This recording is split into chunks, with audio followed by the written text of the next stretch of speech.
is now estimated to be over 61,000 people. There are a little over 2 million Gazans. The U.S. government is not spending much time trying to help Americans grapple with their scale of grief and loss. But in our terms, it is like 2,500 9/11s. I know there are those who want to cast doubt on the death toll. It's from the Hamas-run Ministry of Health, we're told. But when The Lancet, the medical journal, tried to fill in the gaps in the data, they concluded that the true number, the real death toll, is likely far higher. Gaza is a strip of territory about the size of Detroit, Michigan.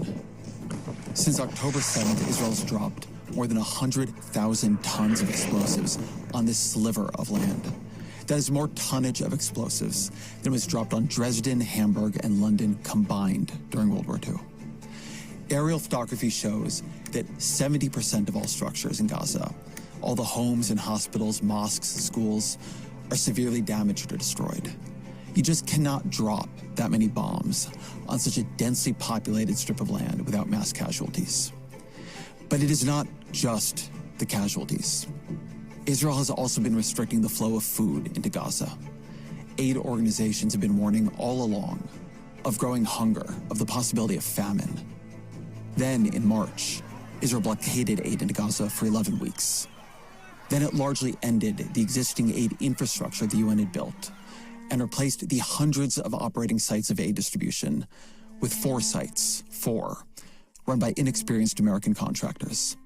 Famine is now spreading across Gaza. People are dying of hunger. The images and the videos and the stories here, not just of the starving, but of the people, of the children, their bowls out, begging for help, lining up to get food. Hundreds having been killed at these aid distribution sites. It is beyond what I have the capacity to imagine. What would it be like to not be able to find food for my children, to not be able to feed them, to have them lose their mother or their uncle or me because we went to get food for them?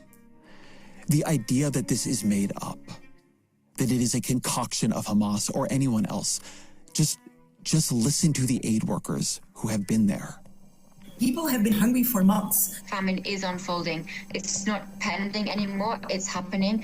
People are starving to death as we speak. Children are starving to death as we speak. You can imagine what the parents are writing on the social media. They are thanking God for the loss of their children who have been killed in a certain time of the war because of the bombardment or the invasion.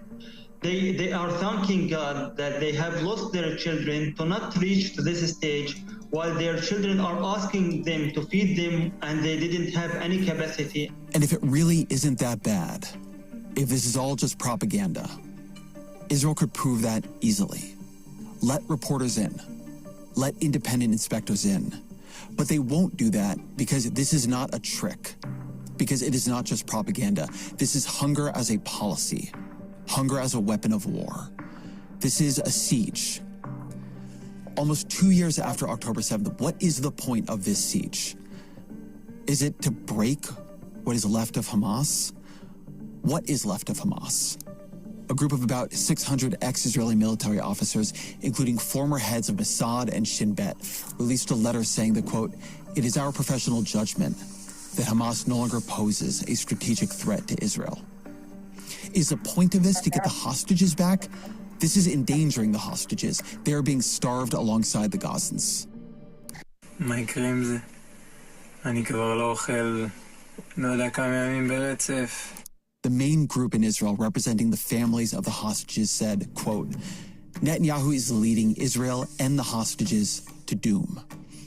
Is the point of this to make Hamas capitulate by threatening to starve thousands or tens of thousands of Gazans to death, to malnourish and stunt a generation of children? That is illegal under any conception of international law. What is this? This is a war crime. This is a crime against humanity. But more and more people are using another word, a word that I've stayed away from on this show: genocide. Is this a genocide?